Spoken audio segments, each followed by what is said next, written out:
10 things gone forever.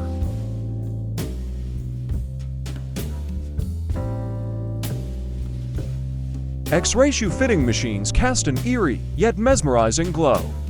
In American shoe stores, these futuristic contraptions, popular from the 1930s to the 1950s, promised not just comfort, but a glimpse into the very bones of your feet.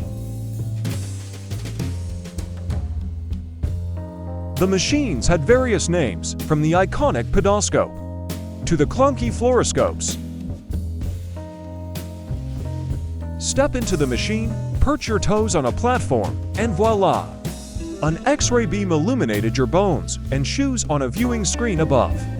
Parents marveled at how perfectly those tiny toes nestled within the leather, confident these shoes would outlast countless hopscotch games and playground scuffle. But the shine of this scientific method had a dark side. Concerns about radiation exposure to both customers and employees mounted.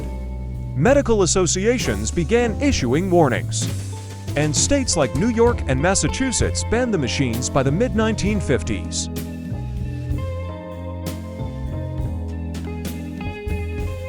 From the 1920s to the 1960s, TLRs reigned supreme in the roll film camera world, affordable and easy to use.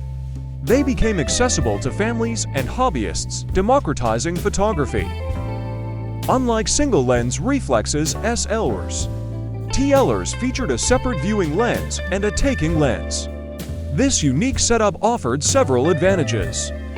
Bright viewfinder. The separate viewing lens displayed a large, bright image, ideal for composing shots even in harsh sunlight.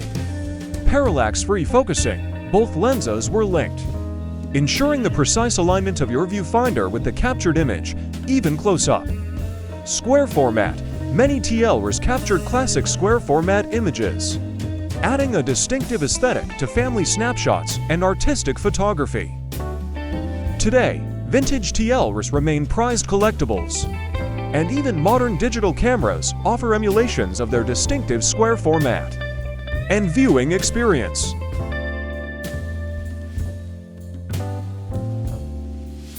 These retro havens in drugstores weren't just sugar dens.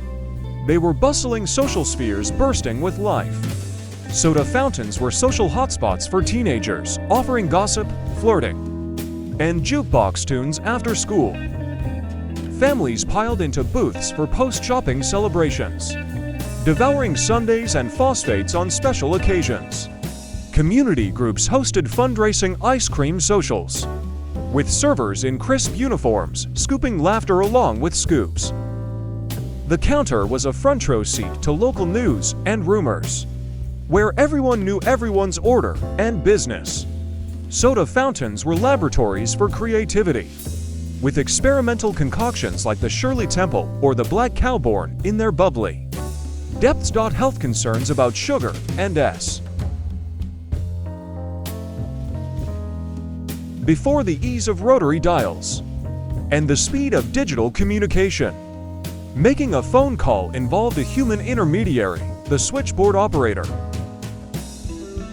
These skilled individuals, predominantly women, were the backbone of telephone communication in the early 20th century, connecting calls by physically plugging cords into jacks on a massive switchboard.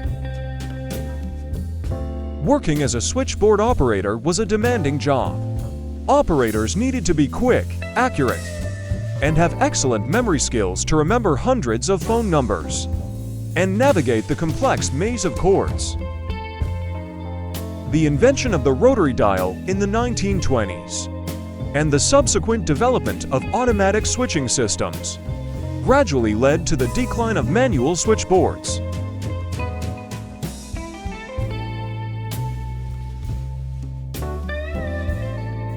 The 1950s were the height of the classic car era, a time when cruising felt truly liberating, even without the safety of seatbelts that became standard later. Ironically, the popularity of convertibles in the 1950s may have contributed to the delayed adoption of mandatory seatbelts. Many car manufacturers did not even offer them as standard equipment. As the medical community gathered data, on the effectiveness of seatbelts in preventing fatalities and injuries. Their safety benefits became increasingly evident. This slowly started to shift public opinion. The tide began to turn in the 1960s. With the introduction of seatbelt laws in some states by the late 1960s and early 1970s. These laws became widespread, marking a turning point in car safety regulations.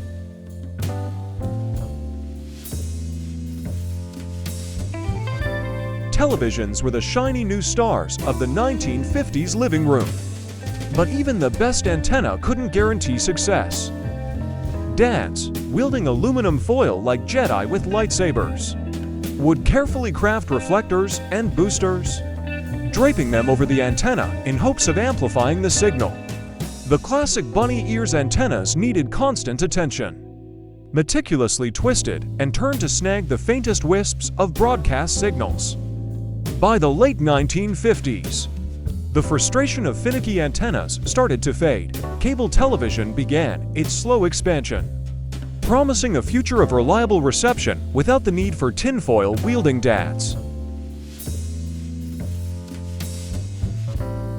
Launched in 1768, Britannica was one of the world's oldest and most prestigious encyclopedias, boasting a 256-year legacy. At its peak, Britannica included over 40,000 articles and 25,000 illustrations, becoming a monument to human knowledge for generations. Owning a complete set of Britannica signified not just wealth, but a commitment to education and intellectual pursuits. Families would proudly display their collection, often devoting a prominent space in their homes for these treasured volumes. Britannica served as a valuable educational resource, fueling children's curiosity and providing parents with answers to any question imaginable. While facing competition from digital sources, Britannica transitioned to online platforms, maintaining its commitment to accuracy and reliability. Practicing graceful loops and swirls in penmanship class was a rite of passage in the 1950s, but typewriters and computers later changed the game.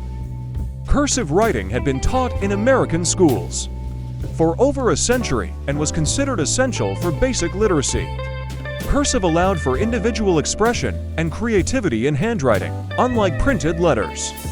Practicing cursive helped develop fine motor skills and hand-eye coordination, vital for tasks like playing instruments or drawing. Studies suggest cursive writing can improve memory and cognitive function by engaging multiple brain regions. The rise of typewriters, computers, and digital communication gradually rendered cursive less essential for everyday writing. Clean and well-pressed clothes were a symbol of social standing, with families taking pride in their laundry skills. Laundry wasn't a push of a button. It meant scrubbing with washboards, drying on clotheslines, and ironing for hours, all in pursuit of fresh clothes. No washing machines. This was the norm for most households. Until the mid-20th century, laundry relied on manual labor, often taking an entire day or even longer. Water needed to be heated on stoves or in kettles. Adding to the physical demands of laundry day, strong soaps and lye were commonly used, sometimes damaging clothes and posing health risks to those doing the laundry.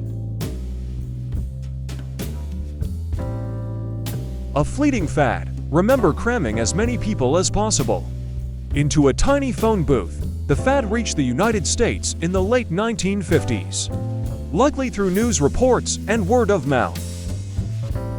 College campuses became hotspots for phone booth stuffing, fueled by youthful competition and a desire for publicity. By the early 1960s, phone booth stuffing was seen as a silly, childish prank and largely forgotten.